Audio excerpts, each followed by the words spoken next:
Present. Thank you so much. We do have guests from Cleveland Muni Court, so we'll start out with Cleveland Muni Court. And our guests, if they could join us at the table with the Finance Director. All right, this first ordinance is ordinance number 19-2025 by Councilmember Griffin by departmental request, an emergency ordinance authorizing the Director of Finance on behalf of the Cleveland Municipal Court to apply for and accept a grant from the Alcohol, Drug Addiction, and Mental Health Services Board of Cuyahoga County for the Addiction Treatment Program admin fee, SFY 25 program, and who do we have at the table with us, Director? Through the chair to the committee, Paul Barrett, Director of Finance. We have Jim Gentile with the Finance Division. We have Michelle Kenny, Finance Director. To the chair, to the council, Michelle Kenny, Finance Director for Cleveland Municipal Court, and I also have with me our Director of Probation, who pretty much runs the grant usage of the funds for the grant that we're applying for. I'll let him introduce his staff. Good morning. Dean Jenkins, I'm the Chief Probation Officer for Cleveland Muni, and happy to answer any questions as we get along. And I brought with me my Deputy Chief Probation Officer, Debbie McDonald, who is also an integral part in the functioning of the drug court and the other specialized dockets. Okay, thank you. Please proceed if you could. Good afternoon again to the chair, to the council. We're here again over the past 5 years since I've been around with the Cleveland Municipal Court. The ATP has been giving us money every year to do things that's dealing with the drug court. It's something that they give us annually. They have increased it over the past years from $16,000 to $18,000. $21,000 in this upcoming year. They have decided to give us $22,000 to work with our drug court, and also a portion of that goes to our human trafficking court. These funds have been used in the past to do ancillary things that we need in the drug court, such as the yoga on the beach, the graduation that they have for those that graduate from the drug court, and also through the leadership of Judge Moore, who is now not with Cleveland Municipal Court. She is now a new judge with Common Pleas Court.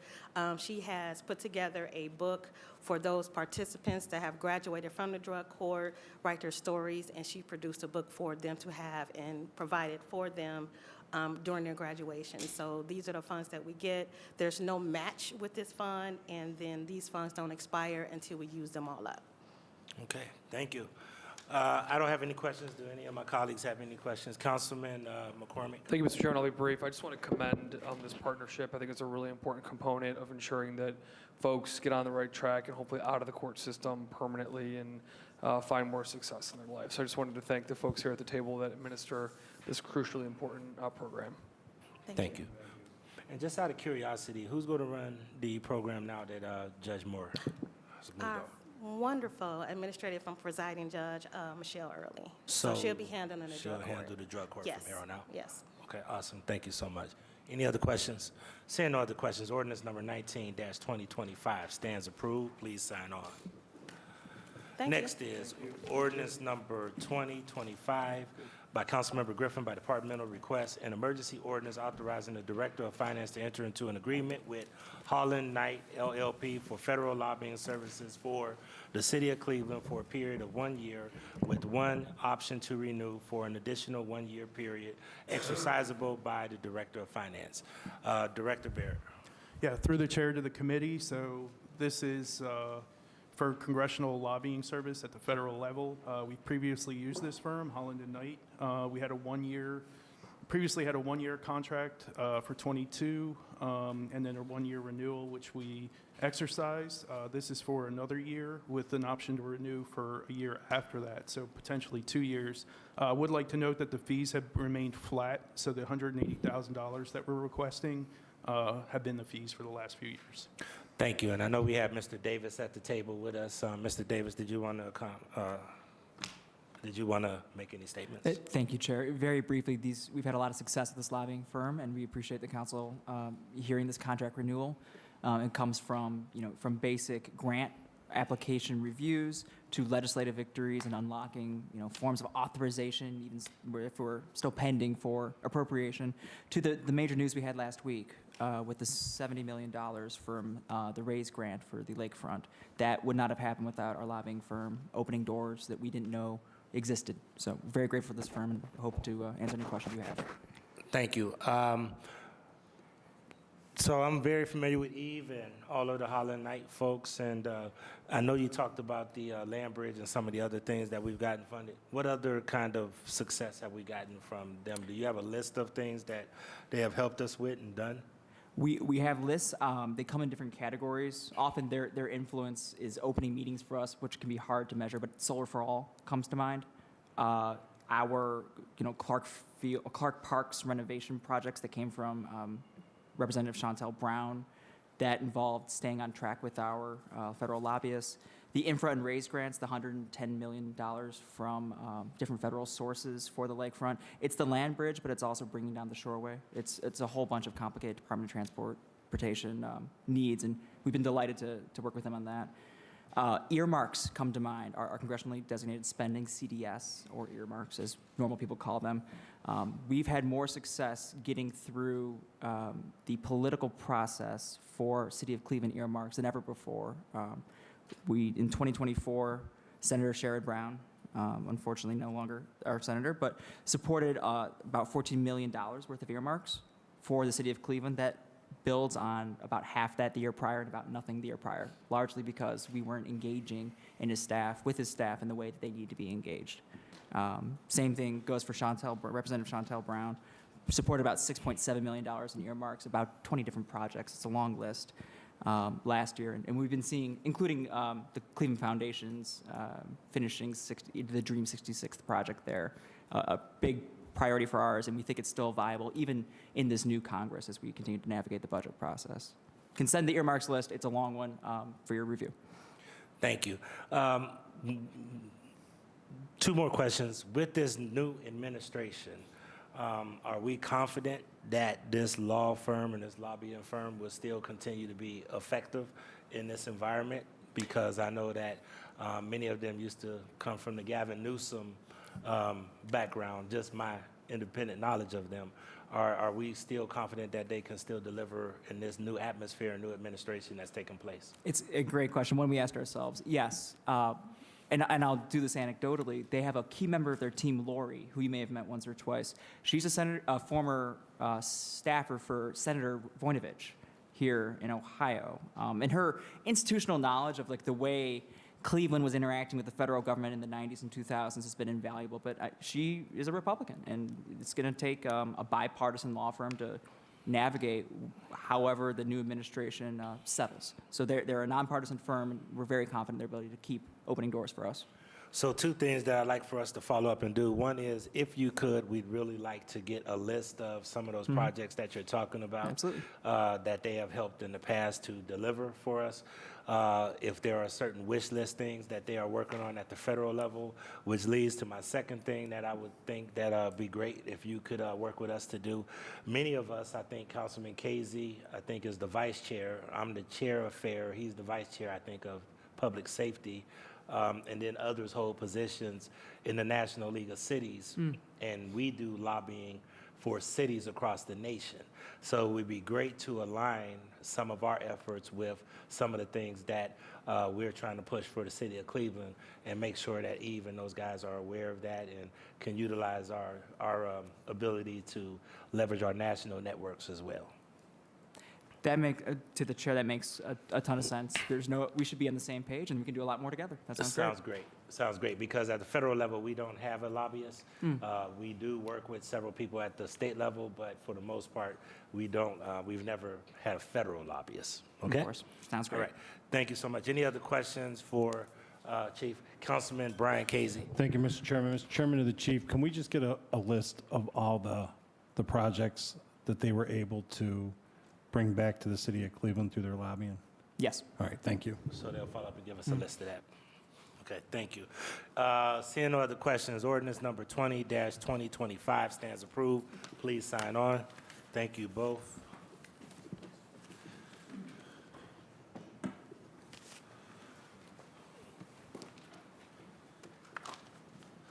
Next, we have ordinance number, hold on one second. Chief, give me 1 second. I'm in the committee,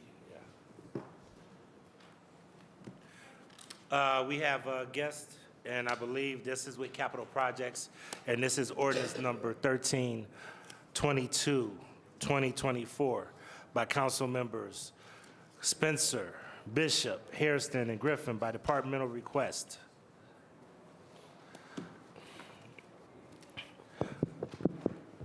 An emergency ordinance authorizing the mayor and the commissioner of purchases and supplies to acquire property from Gustav R. Monar located at 1216 West 65th Street for future redevelopment, to consolidate that property with adjacent vacant city-owned property, to convey the consolidated property back to Gustav R. Monar, and to enter into a purchase agreement between the city and Monar for the future redevelopment.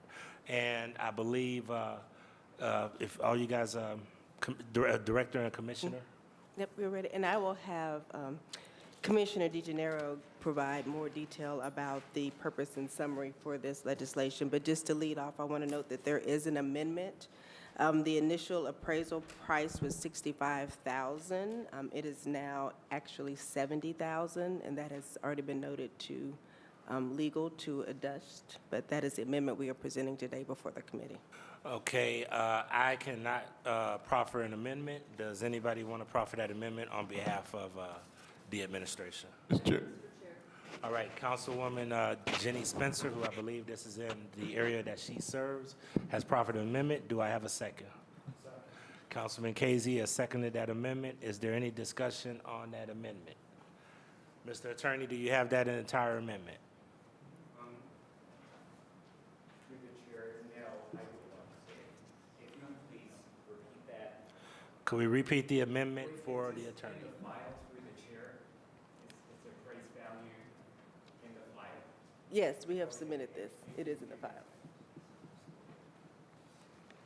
1 second, I want to make sure the attorney gets the language clear.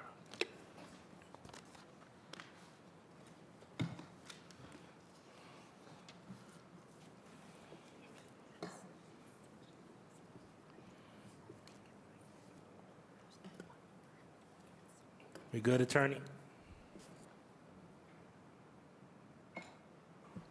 So awkward pause and silence. I guess I'll take the opportunity to say Happy Founders Day. Thank you very much. I was All right. wondering if you were going to bring that up. Appreciate you, Absolutely. Frank. Coleman Love, Sister Coleman Love. That's right.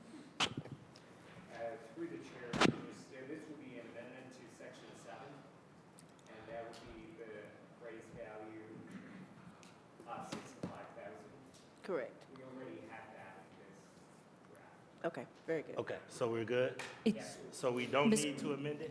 Chairman, Okay. if I can clarify, Sure. the changes from 65,000 to 70,000 in section 6. So we do line need 3. that amendment? Yes. Okay. All right. Is there any other discussion on this amendment? If the attorney has it? Okay, all in favor say aye. Any opposed? The ayes have it. So 1322-2024 stands approved as amended. The amendment carries. Any other questions regarding 1322-24?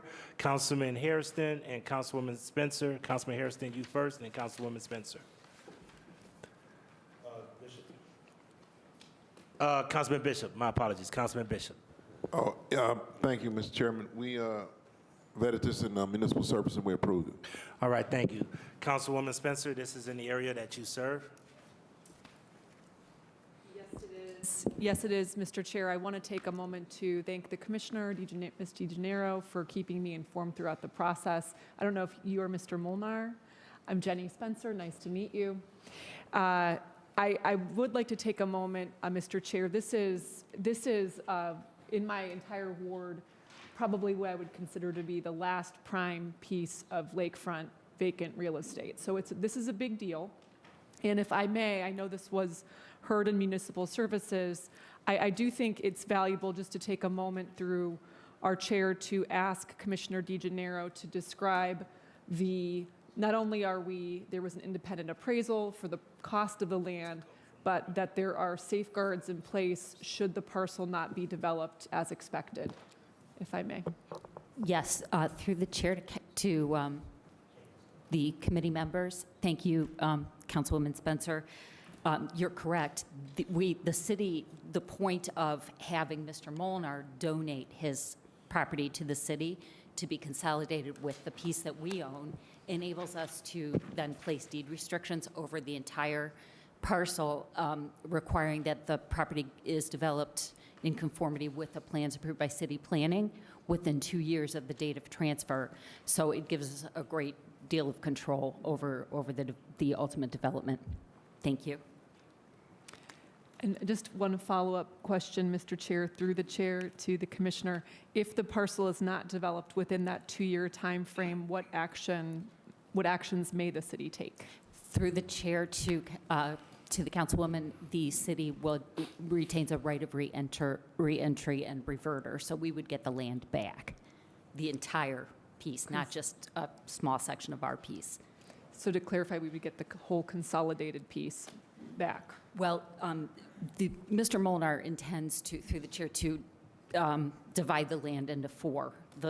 Our former land and his land will be divided into 4 separate sublots to be developed, each with a residential structure. If for some reason the development doesn't take place on one of those parcels, we can get that parcel back, or all of them. But if it's just one or maybe 2 of them, the city gets that land back, as opposed to just getting like a little piece of our former land. We get a developable parcel that we could then RFP or whatever. It's just more valuable to us. Thank you. And then just one final question, Mr. Chair, just to confirm, it's my understanding that these designs have been fully approved already by the Cleveland City Planning Commission. So this has been fully vetted otherwise by the city of Cleveland, through the chair. Through the chair, to Councilwoman Spencer, that's correct. And I do have Mr. Molnar to my right. I don't know if you want to go into a little bit of detail about the approvals that you obtained through city planning. But my understanding is it's been fully approved.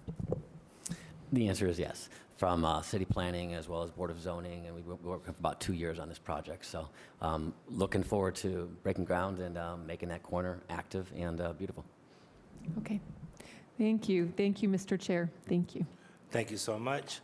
Seeing no other questions, ordinance number 1322-2024 stands approved. Please sign on. Thank you so much. Thank you. Appreciate you all. All right, next we have city planning. Is city planning here? City planning. City planning is not here. We'll go to public utilities.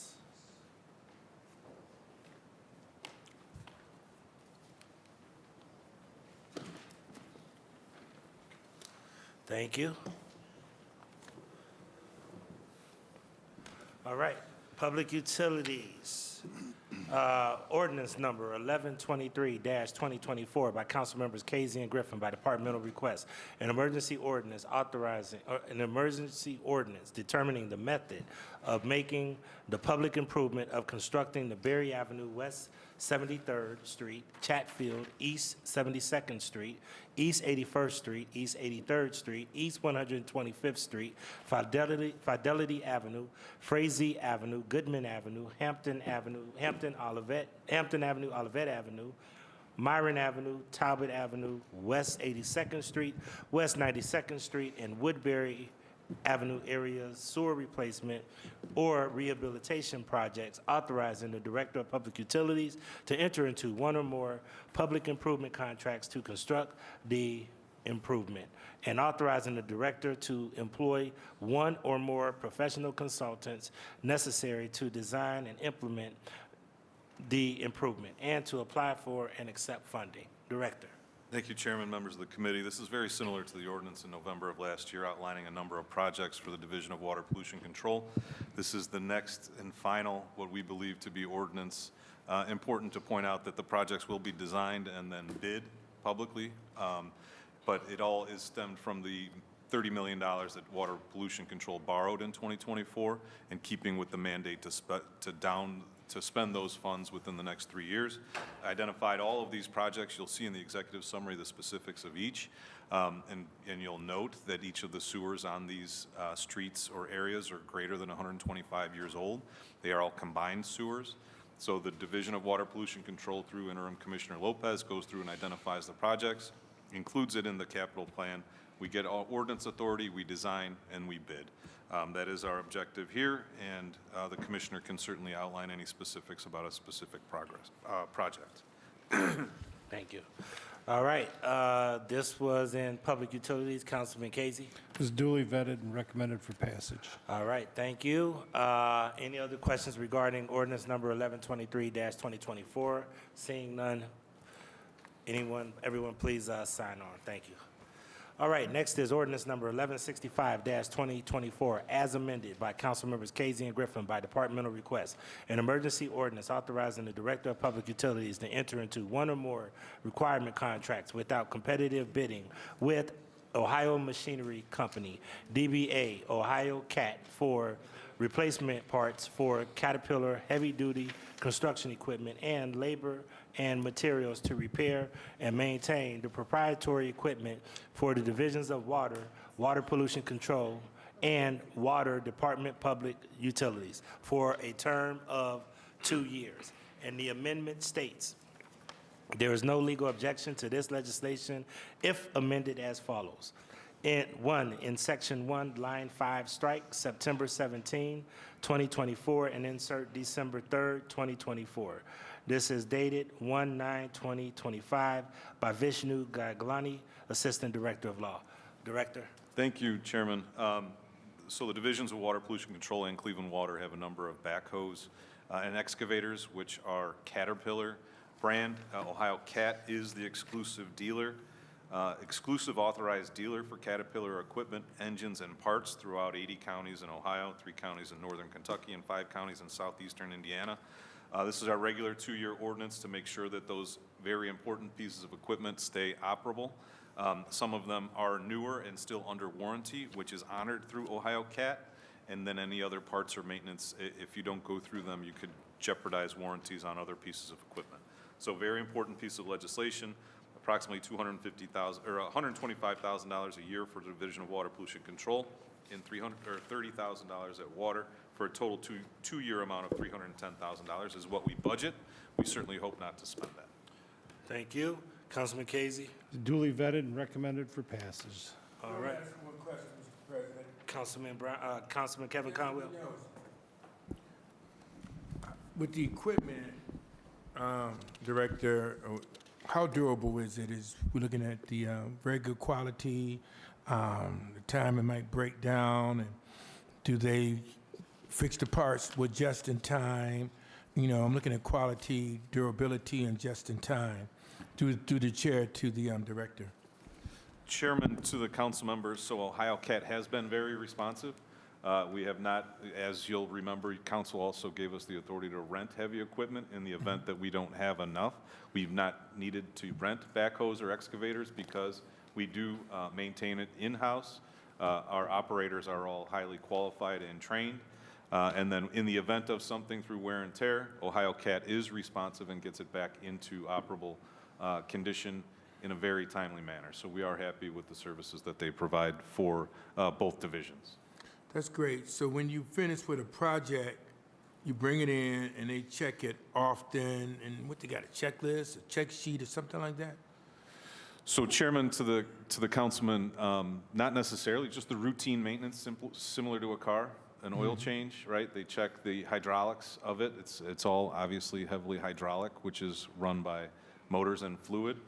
So those are checked regularly. But again, this is either things under warranty or when they break, which everything's gonna break at some point. That's true. They come in and fix it, and we get it's a competitive, because we have other equipment and other maintenance contracts, we have a good understanding of the competitive nature of Ohio CAT, and as I said, we're still happy with the services that they provide. So when they do the servicing, are they close around, let's say, because things break down, and the average time that it's down, do they have a warehouse here for just in time, or Do we have, sometime we have our machinery out of service for how long? Chairman I'm of just the- being nosy on it. Yeah, Chairman of the council member, not necessarily on the excavators and backhoes. I would Yes. say that on the dump trucks and some of those other, but because they are the exclusive dealer in the state of Ohio, they have the majority of the equipment is on the shelf. So in the got you. event of something going down, I can't say that the same thing about all of the equipment. We do have some equipment that's down sometimes, especially at the Division of Water Pollution Control, where they're highly specialized. Those vac trucks are hard to fix, and there's a million different components. But with the excavators and backhoes, we have not seen that, to our experience. Do we keep any of their inventory on hand? Have we purchased some just for contingencies? And do we keep inventory on hand? And, do we go to the store shop or what? Not for other than the regular wear and tear, like I think we do keep some of the lights just to make sure that it's roadworthy, allowable. But any of the specialized equipment to the Caterpillar, we don't keep any of it in stock because we have this contract and they're there the same day. That's good. That won't tie up funding and money and things like that. Thank you, Director. Thank you, Mr. President. All right. Any other questions regarding ordinance number 1165-2024 as amended? Seeing no other questions, ordinance number 1165-2024 stands approved as amended. All right, the next one is ordinance number 1248-2024 by Councilmembers Casey and Griffin by departmental request. An emergency ordinance authorizing the Director of Public Utilities to exercise the second option to renew contract number PS 2023-0050 with Utility Solutions Partners, LLC, to provide Oracle customer care and billing managed services for the Department of Public Utilities and for a computing environment for its support and other related systems. Director. Thank you, Chairman. So customer care and billing, also what we call as CCMB, is the nerve center of serving our customers by way of customer contacts, managing those contacts, the meter reads, making sure that the billing is on time, electronic bill presentment and payment, and cashiering all goes through CCMB. A couple of years ago, we had a historical vendor who provided these services. We went with Utility Solutions Partners, LLC, as a one-stop shop. They showed the expertise in Oracle CCMB in their presentations, and this first year they have delivered that expertise. We are happy with the services provided by Utility Solutions Partners, and we're looking for authority to enter into the second year of the contract. Sounds great. Councilman Casey? Duly vetted and recommended for passage through utilities. Outstanding. Any other questions regarding 1248-2024? Seeing no other questions, ordinance number 1248-2024 stands approved. Please sign on. All right, next is ordinance number 1312-2024 by Councilmembers Casey and Griffin by departmental request. An emergency ordinance authorizing the Director of Public Utilities to enter into one or more requirement contracts without competitive bidding with Hawk, H Company, to provide services for collaboration, preventive maintenance, appropriate repairs, and to certify accuracy of laboratory and inline process equipment used to test drinking water that is manufactured by the Hawk Company for the Division of Water, Department of Public Utilities, for a term of 2 years. Director. Thank you, Chairman. Hopefully in 2 years' time, we will have both Hawk ordinances in one ordinance, but in October of last year, we were here and got authority in Ordinance 628-2024 for laboratory supplies, equipment, and chemicals. This ordinance is for the calibration and certification of that equipment. So Hawk is the proprietary vendor of a number of the equipment at our water treatment facilities and plants and pump stations. And the accuracy of the equipment is what we report to the US EPA, the Ohio buy-in through the Ohio EPA. Look forward to continuing this relationship and making sure that the equipment that we have is measuring properly and reporting properly. Anticipated to cost approximately $858,000 over a 2-year period. Okay, Councilman Casey. Very important piece of legislation, Mr. President, to keep our water clean and safe for drinking. So we did duly vet this and recommend it for passage out of utilities. All right, Mr. thank you. President? Councilman Conwell? When they, and I saw, and I like the part about preventive maintenance. When you mentioned that, so how do they do the preventive maintenance? There got to be systems in place to do it. Chairman to the council member, that's correct. So again, the equipment purchase and maintenance that was approved under 6/28/2024 is equipment that provides reports and data on the water quality. That data, those reports need to be submitted to the Ohio EPA on very specified timelines, like to the day, and how it's reported. This ordinance allows us to utilize Hawk, whose equipment it is, for the calibration and certification of the data. So just like anything after 24/7 use, there could be things that happen from the computer side. This allows us to contact Hawk. They come in, not only the regular routine certification calibration, which is required by the Ohio EPA. If we see any anomalies in the testing or in the Yeah. equipment, they come in and again certify the calibration of the equipment.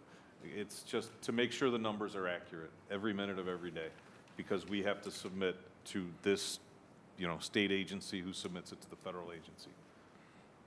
I understand that prevention is definitely key, how you measure prevention, because if you didn't have that, then we'll end up with some issues and concerns. And the county, because you guys do the entire county, and you calibrate it. So I understand. I'm there. Thank you. Thank you for narrating that to us. Thank you. Thank you. Seeing no other questions, ordinance number 1312-2024 stands approved. Thank you. Please sign on. Ordinance number 1325-2024 by council members Casey and Griffin by departmental request, an emergency ordinance to supplement the codified ordinances of Cleveland, Ohio, 1976 by enacting new section 129.361 relating to agreements for the use of the city's 800 megahertz radio system. Director. Thank you, Chairman. So going back to 2011, the enabling legislation for the 800 megahertz system allowed for the Director of Public Utilities or designee to enter into participant agreements with suburbs or other county agencies. That authority only lasted during the development of the 800 megahertz system. Now in 2025, trying to execute these agreements, we received the opinion that the authority that was granted under 652-11 has lapsed because the system is fully developed. What this ordinance allows for is the continuation of how we've been doing business with the 800 megahertz system and the participant agreements by and through the Director of Public Utilities and/or their designee. Councilman Casey. Duly vetted and recommended for passage out of utilities. Thank you. Do we have any other questions regarding ordinance number 1325-2024? Seeing no other questions, ordinance number 1325-2024 stands approved. Please sign on. Last but not least, for public utilities, ordinance number 1352-2024 by council members Casey and Griffin by departmental request, an emergency ordinance authorizing the Director of Public Utilities to enter into one or more requirement contracts with competitive bidding with United Systems and Software, Inc. for remote endpoints and mounting kits for Itron mobile reader devices for the Division of Water, Department of Public Utilities for a period of 2 years. Director. Thank you, Chairman. So this is the Itron endpoint. These are the little boxes on the outside of over 400,000 of Cleveland Water's customers. That endpoint transmits the data from the meter to the collectors and then ultimately to CC&B that we talked about earlier to make sure that we can accurately bill our customers. We budget $1.5 million a year for 2 years, not only when they're damaged, they do break on occasion, we have to replace them. New builds, we have to install them. I know it came up at the committee about an exact number of how many outstanding. I apologize, I don't have that, but we are still over 97% of the total meters have been converted to AMR. I will still get you that exact number. I ran out of time. But this is a very important piece of our metering, of the accuracy of our metering and customer service. Okay, Councilman Casey. Duly vetted, recommended for passage out of utilities. Thank you. Any other questions regarding ordinance number 1352-2024? Seeing no other questions, ordinance number 1352-2024 stands approved. Please sign on.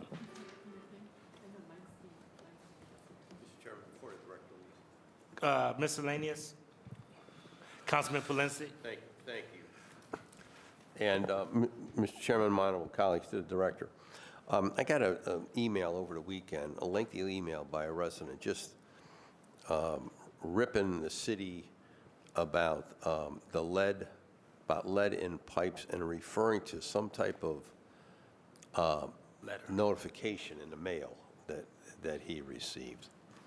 And because I'm on the committee and I'm aware of what's going on and the actions that we have taken, you know, all these inserts, I don't read them.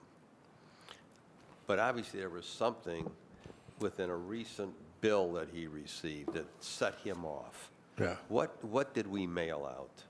So it was in November of last year, through the chairman of the councilman. We were mandated by the federal government to notify any customer Right.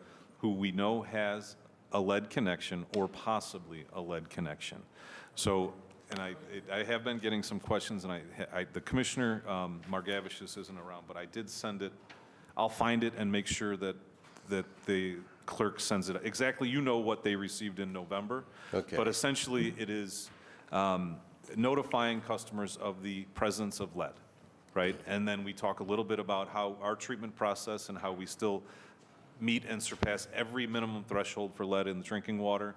Orthophosphate works. Right. Our system is safe, but we do now have also a new lead and copper rule where we have a plan to remove all lead in the system, get all of the Okay. lead out. And But it's going to take a very long time. And I'm aware of that from being part of the Yeah. Utilities Committee. But obviously, it took him 2 months to, I guess, to motivate him to send off the scathing email about the Division of Water. My question directly to you is this, and if you can't answer it now, then you can have the commissioner call me. How do you know that I have lead pipes? Through the chairman to the council member, we know in many instances because it's on the city side. The majority is on our side. So we know where it was installed, right? Okay. What we don't know is some of the older, or it's galvanized, or the lead lookup tool on clevelandwater.com is accurate. It Okay. is very useful. If any of you Okay. wanted to check, and then it links you to the available resources, the education behind a lead service connection, Okay. our treatment process, but lead lookup at Cleveland Water or Cleveland Water/lead lookup. I don't remember the. But you're aware that many of our residents, about 30% aren't on computers, aren't on smartphones, et cetera. So how would they know? If I'm an elderly person living in the community, how would I know if I have lead in my pipes? We would have received a letter on November. You would have, so I would have received that. Yes, that's correct. Okay. It was, and I'm sorry, I'm trying to That's find all out right. when he sent this to council I'm just trying to members. understand, because I'm trying to figure out what motivated this email that was scathing Yeah, over so the. I made sure that Commissioner Margavich has sent it to each of you and all of our suburban partners as Okay. well, service directors, mayors, council members. And I think it was Halloween, because we were required to Good, send them okay. by whatever date. So we gave as much notice to all necessary parties as we could. Yeah, it takes a lot of energy to explain it, but it's that important to us. Okay. To explain not only the presence of lead, but what we're doing because Okay. we know it's there. Well, then I'll call the commissioner and have him direct that to me, because again, you know, I'm very much appreciative of the explanation you folks have given to us at the table. So I don't read all those inserts that I get. You know, I just dismiss them because I'm here at the table and I'm hearing firsthand. But obviously, it took this gentleman two months to get really worked up over it. So I'm gonna respond to him. Thank you very much. Thank you, Mr. Chairman. Councilman, I got the same letter. I carried it in my pocket for quite some time.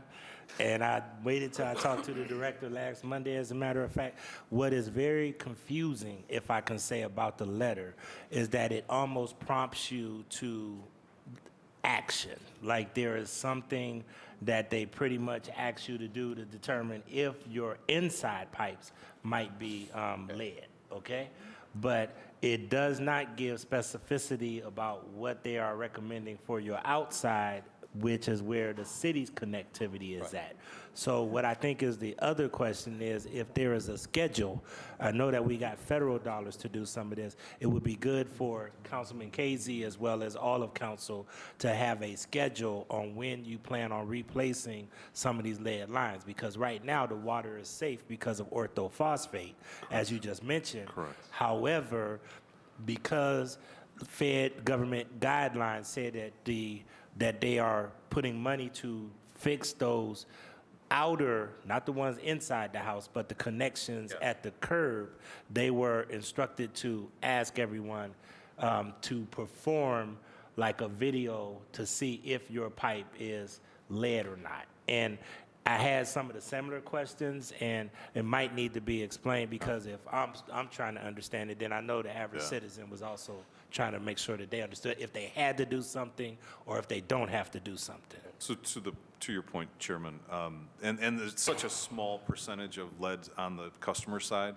and we've identified that, and it's been validated through now 2 full years of the lead service line through the ARPA, the bipartisan infrastructure dollars, that it's a very small percentage on the customer side, but it helps us to plan.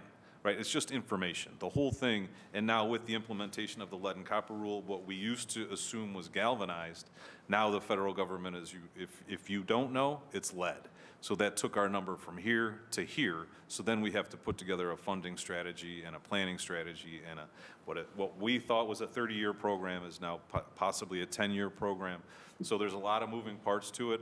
The letter we were mandated to do, we had about 80 different versions. We still want to know where those lead connections are inside the basement. So the scratch test and those things, the magnet that's on our website, it still helps us for planning purposes. But if you received it and you know what's on your side, it was just notice that we still provide a high-quality product. We still meet and exceed all federal drinking water guidelines. But you have a lead connection, and we're going to get to it. All right, thank you. President, Councilman Conwell. so when you look at the houses, I never received the letter. And here's the other key stakeholders we have to look at also, through the chair to the director: schools, churches, people that connect with those lines when they build other buildings in the schools. So how is it doing with the CMSD schools, or the schools that's in the community, or the not-for-profits, or whatever the case may be, the other key stakeholders with the connections? Yeah, Chairman, to the council members. So the connection, lead connection is the size of the connection is what determined what was used, even back 150 years. If it was greater than 1.5 inches in diameter, there wasn't a lead pipe. So those would be galvanized or stainless or copper. So we know, in any of those daycare centers that have been in converted residential, so on and so forth, those have been, we've gotten the lead out. If they were registered in the state, we knew about it, and over the last 4 years have gotten the lead out of daycares. Rec centers, churches, schools, the connection is much larger than 1.5 inches. So it wouldn't be a lead connection or a lead pipe. Now, what's inside of those properties, I don't know, nor are we, unfortunately, currently responsible for. But getting the water to that meter, it would not be lead if it's greater than 1.5 inches. Okay, all right. Thank you, Mr. President. Thank you so much. Any other questions regarding miscellaneous? All right, that being said, thank you so much, Thank you, Director. Chairman. Appreciate it. All right, we're going to hear these couple of council pieces, then we'll come back to city planning. So first and foremost,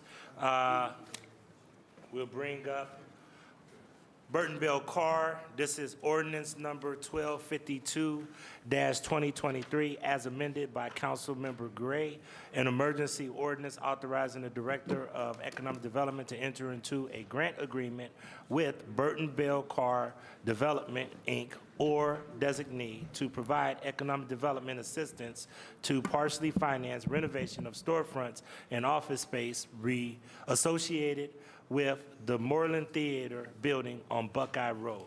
There was an amendment that says there is no legal objection to this legislation if amended as follows. 1, in section 2, at the end, add the following.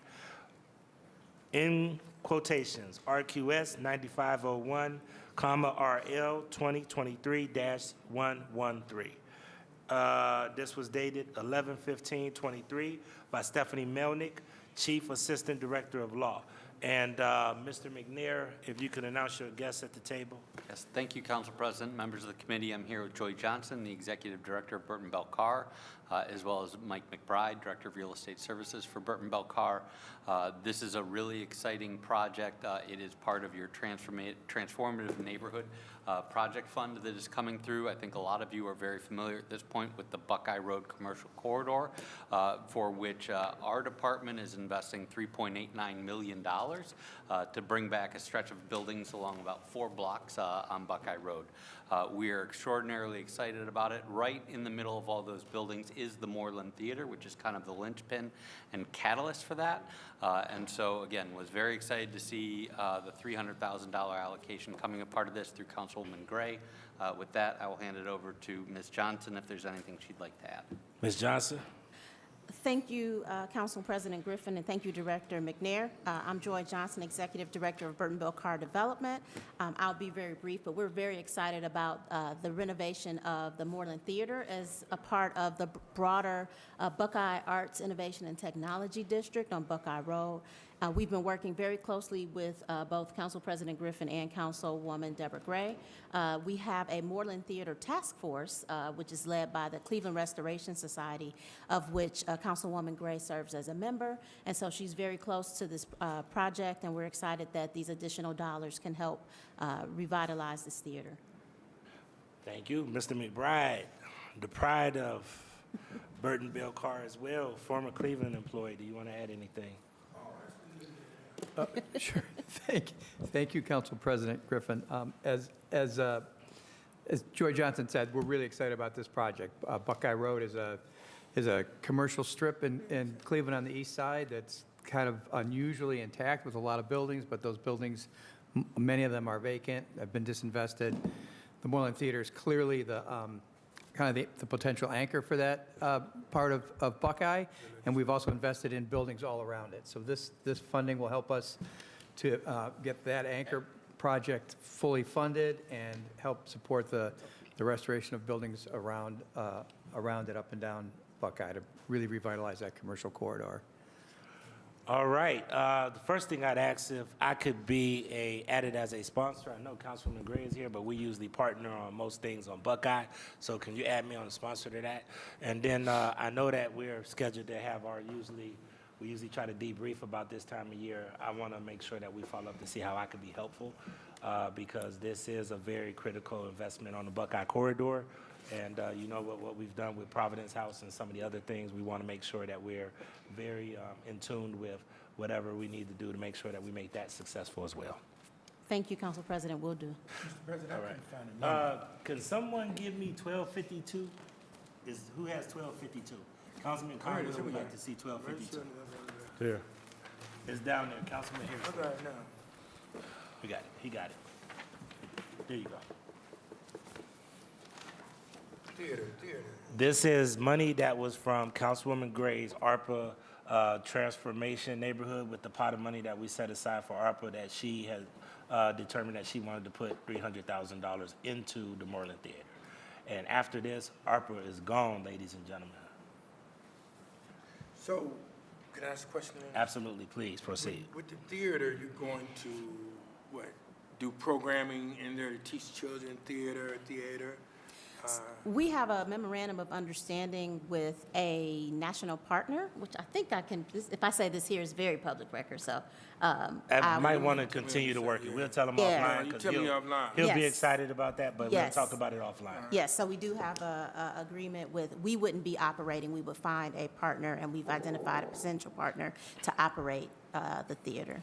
You got parking over there as well? We do have some parking, but we will be working with City of Cleveland officials to identify district parking as a part of our broader Buckeye plan and vision. And you talk with the director about helping out with some equipment there from economic development for the theater? So through the council president to the councilman, so the department is investing $3.89 million in this corridor through the Old Neighborhood Transformation Fund, which is going to go to a variety of buildings. So we know and understand that a lot of these buildings need substantial subsidies to be brought back online, and I think that we can use those for a variety of uses, right? But again, I think we're trying to do everything we can to position Burton Bell Carr for success. And we feel that, again, the Moreland Theater is the most important of those buildings and the catalyst for the whole area, which is why we were pleased that Councilman Gray is allocating some additional resources to that project. You know, if you get children, you teach them theater with the arts is more than looking at a theater. You'll have them off the streets. You'll build up their self-esteem. You'll build their character up. It will keep crime down in that community. And theater teach them a different skill, and then they're able to speak well the whole 9 yards. But theater would help. Just like what's going on at the Caramel House, it's going to build that whole area up. So if we can find additional money for the theater, because it's lacking over there with the arts, and that would be fantastic to help. Yes, understood. The last thing that I would say about that, there is also a much larger initiative that is going on with CMHA with some federal dollars, which has about another $2 million in resources that is available for ground floor retailers, right, to invest in the types of spaces that we're helping to create with this. So Right. I think that there are a lot of opportunities to do the types of things you're describing. Yeah, you know what? And I'm going to say this, move forward. I get excited about the arts and the theater and things like that. Through the chair, who's your state rep over there? Through the chair to Councilman Conwell, it is Darnell Brewer, Representative Darnell Brewer. I see him moving around down there when I visit. Have you talked with him about some capital funding? Are we doing capital operating this year, Council? Really, this is President about downstate? capital. It's capital. Have you talked with him about? To the council president, to the councilman, I believe I'm saying that right. Yeah, we've been in discussions with Mr. Brewer, Representative Brewer. He's aware of the project, as has Councilwoman Gray. I know that they've talked to him about the project, and so we've been keeping it in his mind. So I appreciate that point, and now is a good time to bring it back up to see about directing money from the state to this project. That'll help us out a great deal. Probably have to lobby for it. And, you know, do you mind if you put me down on this ordinance as well? I don't mind, and I don't think Councilwoman Gray would mind either. Yeah, you can keep me in there. Okay? And I just want to make sure I underscore, this is one of those theaters that Councilman Polisic knows oh so well. This is like, at some point in time in Cleveland's history, you had the LaSalle Theater, you had the Variety Theater, you had the Mayfield Theater, which is on Little Italy, which might need to be torn down or need to be renovated or something. Renovated. I don't know, but we'll see. And then you have the Moreland Theater. So you have these very iconic theaters. Now, they're very expensive to restore. We know that former Councilwoman Donna Brady and present Councilman Danny Kelly spent a significant amount of time. The state has put money into this. LaSalle, we know, is thriving, but these are hard to program. So the reason that I'm mentioning that, because you bring up some good points about right now we're in the phase of trying to stabilize it, restore it, bring it back to use, and then we would really need to try to find out how we actually program it, because that's where I see a lot of these theaters struggling in the programmatic side.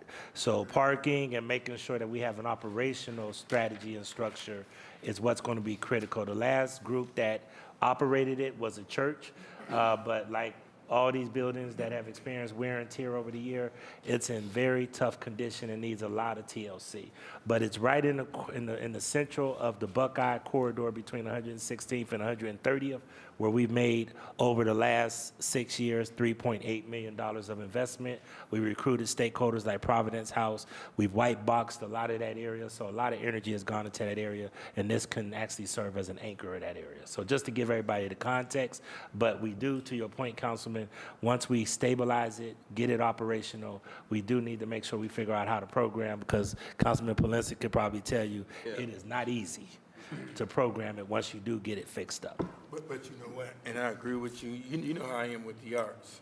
You know, if one child benefit from going to that theater, the entire community will benefit. Absolutely. If I may, to the chair, we agree 100%, and we plan to connect with Cleveland Strong Arts community, let the experts who have the experience in operating programming, arts programming, lead it. Just like I don't teach the cooking classes in Cornucopia because it probably will burn down. Burton Bell Carr doesn't plan on leading the arts. We have great arts resources here in Cleveland, and we'll continue to partner with those folks to create the operational plan for the space. Okay. Mr. McBride, you've been quiet. We miss you at City Hall. You don't want to add anything to it? Well, Since Ms. Johnson stole you to put you out to the neighborhood? Council President, sure. I'll point out a couple kind of practical things. We have already used the city's support to put a new roof deck and a new roof on this building, so it is now dry where it used to have water running through the lobby.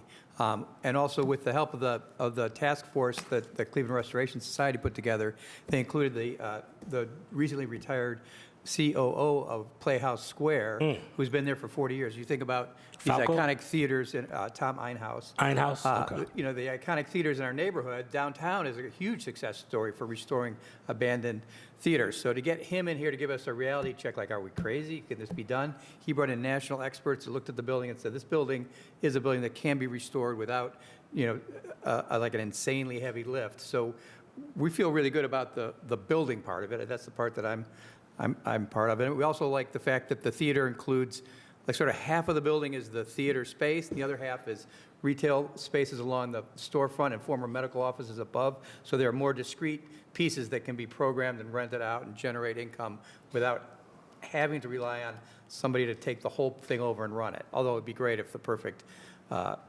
tenant showed up to take the whole thing over and run it as an arts complex. So we've got a couple different ways to go, but we're confident that that we've got a horizon that looks good, and this is really going to be helpful for us, a piece of our capital stack. Well, that's very good news.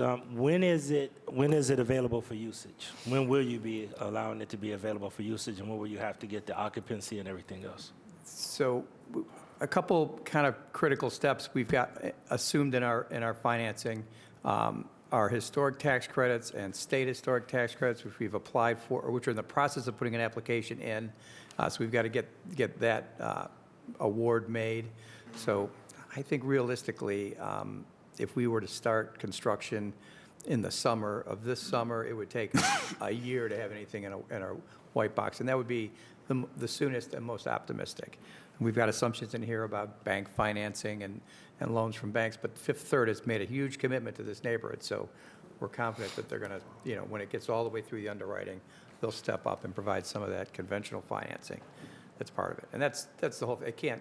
This neighborhood isn't going to, these commercial strips here aren't going to be revitalized just solely by the efforts of a community development corporation and the city's generosity. We need to set the example that private investment in these buildings up and down the street are going to pay off, and I think that's probably what we're going to do. We're going to have banks and regular conventional lenders putting money into this as well. And this is where it's helpful that Huntington as well has made a commitment to the area. So we got a lot of energy built around this, so I just want to make sure everybody understands this. At some point in time, Mr. McNair, I hope that the same amount of energy can go into looking at Mayfield, even though there's a private owner. we need some help with Mayfield, or Mayfield is going to collapse any day now. So just those old theaters are tough, but we got a history of doing that in Cleveland. If you know the story and the history of Playhouse Square, which is the second largest theater district outside of New York, and it was the same way where all of those theaters were about to collapse, and then Iron House and I believe Art Falco, if I'm not mistaken, came in and looked at this and seen the value in it and changed it. And these can actually serve as neighborhood anchors, to your point, of arts and culture in every neighborhood, which Buckeye Corridor is known as an art district, the soul of Buckeye. So this is an exciting project. I'm glad that the councilwoman is a part of it, and of course, we'll have our debrief, so then you could hit me up and see what I need to do to be supportive as well, okay? Sounds great. All right, thank you. Seeing no other questions, ordinance number 1252-2023 stands approved.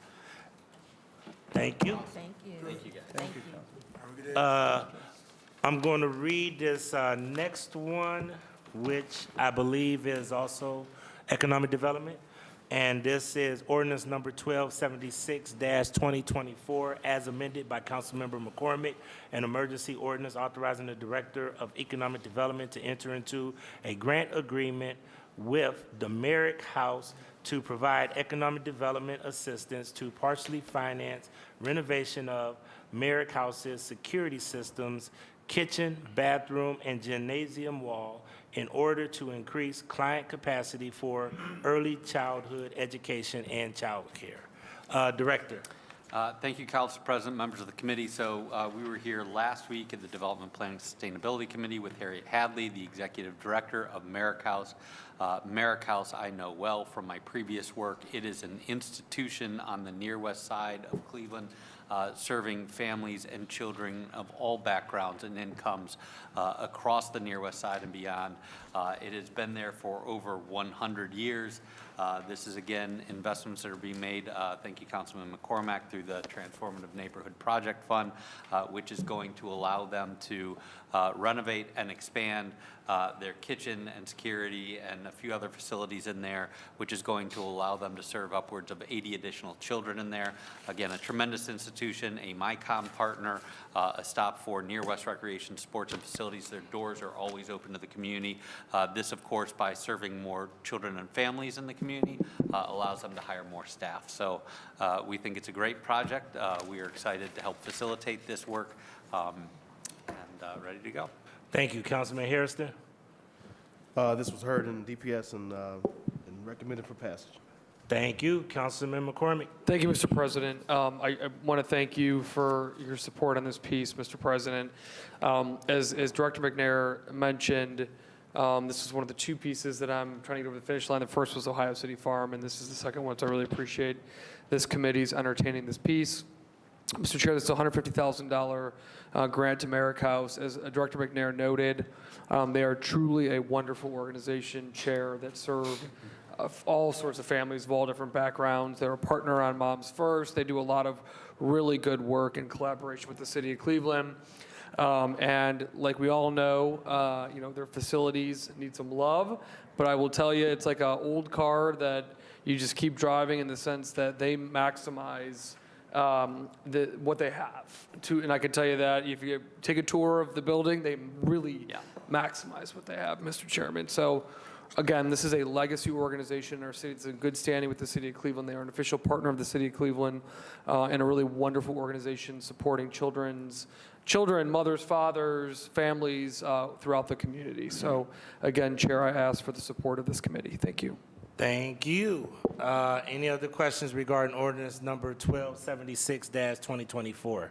Seeing no other questions, ordinance number 1276-2024. Oh, my apologies. 1276-2024 as amended stands approved. And you know what? I did not read the amendment. My apologies. There is no legal objection to this legislation if amended as follows. 1, in the title, line 4, and in section 1, line 2, after Merrick House, insert and/or designee in both places. Number 2, in section 2, strike line 2 in its entirety and insert paid from Fund Number 10, SF 400, RQS 9501 RLA 2024-128. This was dated 11/22/2024 by Kevin Roberts, Chief Assistant Director of Law. All right, seeing no other questions, ordinance number 1276-2024 stands approved as amended. Mr. Chairman, Yes, Councilman Casey. now that, I haven't heard that one yet. Now that ARPA's all done, can this council get an update on all the ARPA dollar, the allocations, how much has been spent, how much has not been spent, just from top to bottom, all of it, just where it's allocated, how much the allocation has been spent, and if we could go from there. So I have my team working to reconcile those numbers with the administration. The one that I'm specifically talking about, and I want to make sure that I'm clarifying, is the $35 million pot that we set aside for transformative projects in council. So we will work with our team to make sure that we have that subset of information, but then we are working with the administration to make sure that we have even a tracker to show what's been implemented so far and what hasn't been implemented. So we will work with our policy team to make sure that you get that. Okay, Councilman? Thank you. Thank you.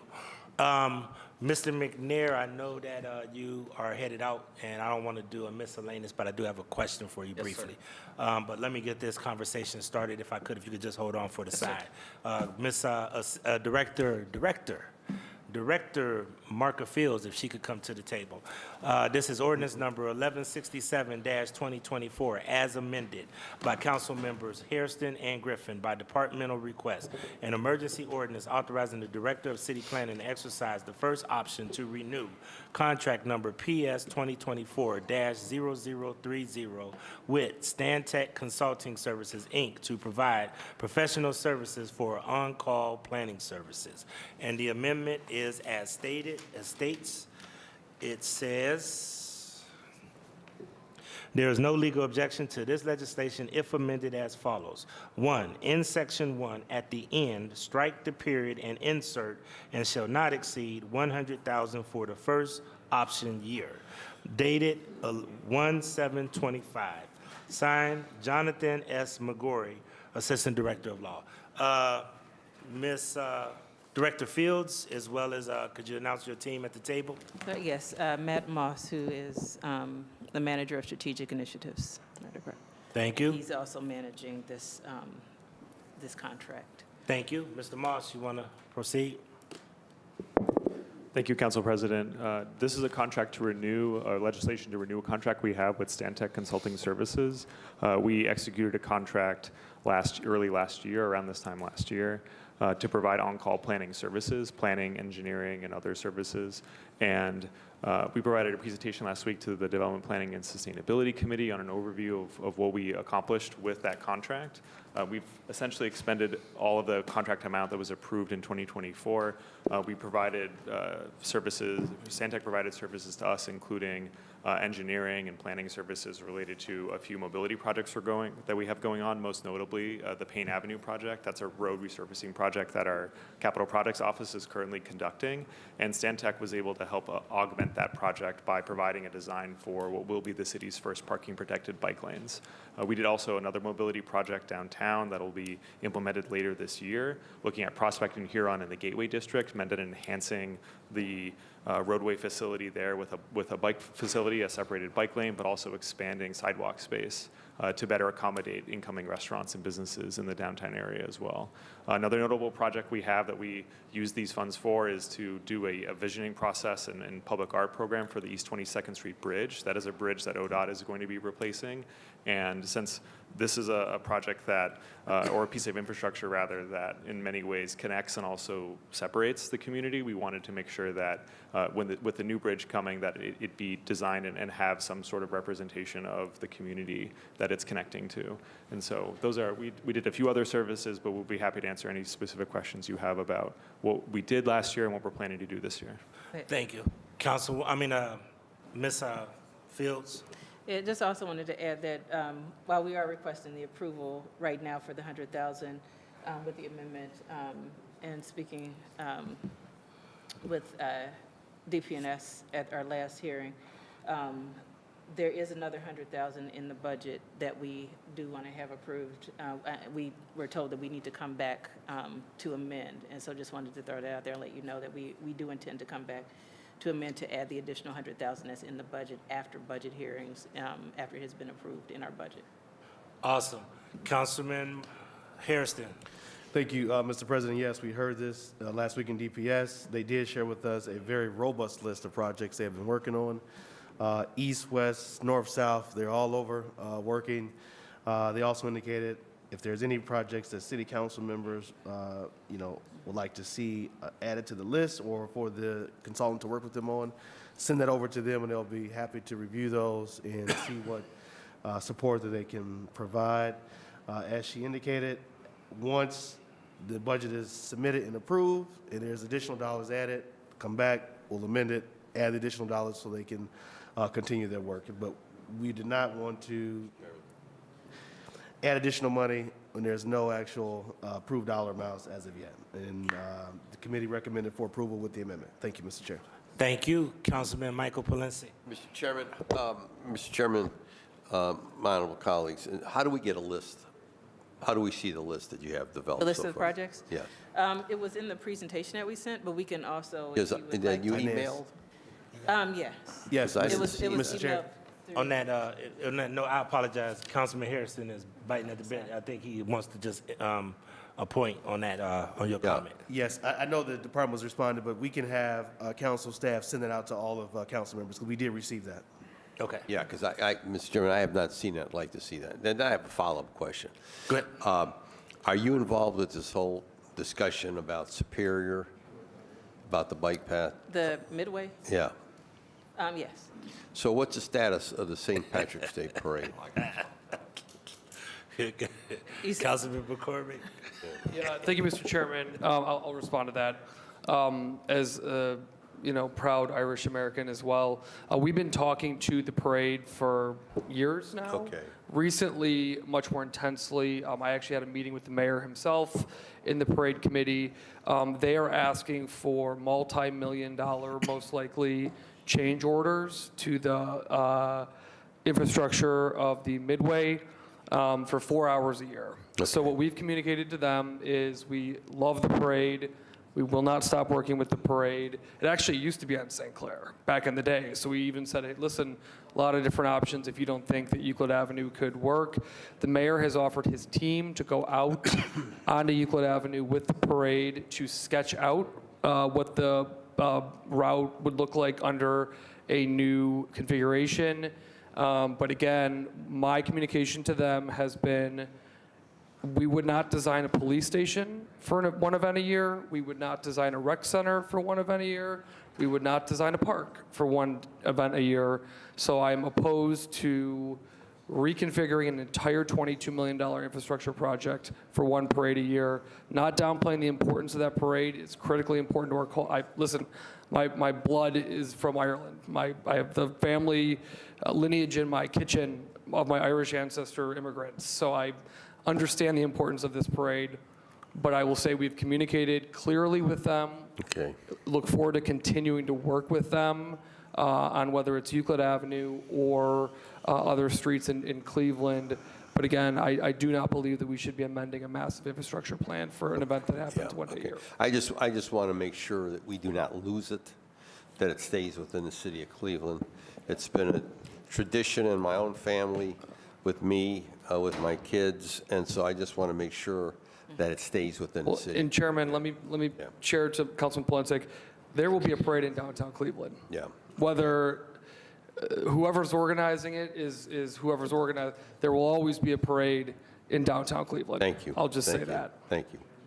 All right. Any other questions regarding ordinance number 1167-2024? Seeing no other questions, ordinance number 1167-2024 as amended stands approved. Please sign on. Thank you. Thank you. Oh.